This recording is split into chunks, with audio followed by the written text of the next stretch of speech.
മൊത്തം വോട്ടിൽ വർധനവുണ്ടാവില്ലേ? ഏതായിരുന്നാലും CPM BJP ഒരു കാൻഡിഡേറ്റിനെ നിർത്തേണ്ടെന്ന് ആദ്യം തീരുമാനിച്ചു.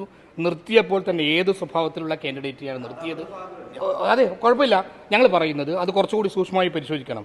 ഏത് മേഖലയിൽ നിന്നാണ് BJPയുടെ വോട്ട് വന്നത്, കുറഞ്ഞതെന്നൊക്കെ. ഏതായിരുന്നാലും ഒരേ സ്വഭാവത്തിൽ CPMഉം BJPയും സംസാരിക്കുന്നു എന്നത് അപകടകരമായ ഒരു പ്രവണതയാണ്. അത് തിരുത്താൻ കേരളം തയ്യാറാകിക്കൊണ്ടിരിക്കുന്നു എന്നതാണ് നിലമ്പൂർ ബൈ ഇലക്ഷന്റെ റിസൾട്ട് നമ്മളോട് പറയുന്നത്.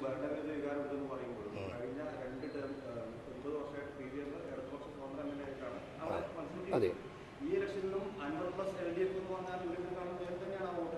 അപ്പോൾ അൻവർ എന്താണ് ഉയർത്തിയത്? അല്ല, അൻവർ ഉയർത്തിയ വിഷയം ഭരണവിരുദ്ധ വിഷയമാണ് അല്ലേ? അല്ല, അതന്നെ.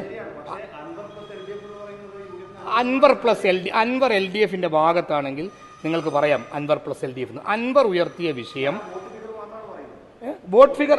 അതെ, അല്ല, അതെങ്ങനെയാണ് LDF? അതായത് LDFനെ പിണറായി സത്തിനെതിരെ നഖശികാന്തം എതിർത്ത ഒരാളുടെ വോട്ട് എങ്ങനെയാണ് CPM പക്ഷത്ത് കൂട്ടുക? അതെന്ത് ലോജിക്കാ? എനിക്ക് മനസ്സിലാകുന്നില്ല. PV അൻവറിന്റെ സീറ്റാണോ അത്? എത്രയാണ് കഴിഞ്ഞ ഭൂരിപക്ഷം? 2000 ശിഷ്ടമാണ് ഭൂരിപക്ഷം. ആ ഭൂരിപക്ഷം CPMന്റെ ഭൂരിപക്ഷമാണ് അല്ലേ? 2000 ശിഷ്ടം വോട്ട് ഭൂരിപക്ഷം CPMന്റേതല്ലേ? അതിനെ അട്ടിമറിക്കുകയാണ് ചെയ്തത്. അതെ, അതുകൊണ്ട് നമ്മൾ പറയുന്നത് ഭരണവിരുദ്ധ വികാരമുണ്ട്, അൻവർ ഉയർത്തിയ വിഷയങ്ങൾക്ക് സ്വീകാര്യതയുണ്ട്. അതുതന്നെയാണ് ആ തെരഞ്ഞെടുപ്പിൽ പ്രതികരിച്ചത്. കാരണം നിങ്ങൾ ആലോചിച്ച് നോക്ക്, CPMന് നിർത്താവുന്ന ഏറ്റവും നല്ല കാൻഡിഡേറ്റ് സഖാവ് പിണറായി വിജയൻ എന്താ പറഞ്ഞത്?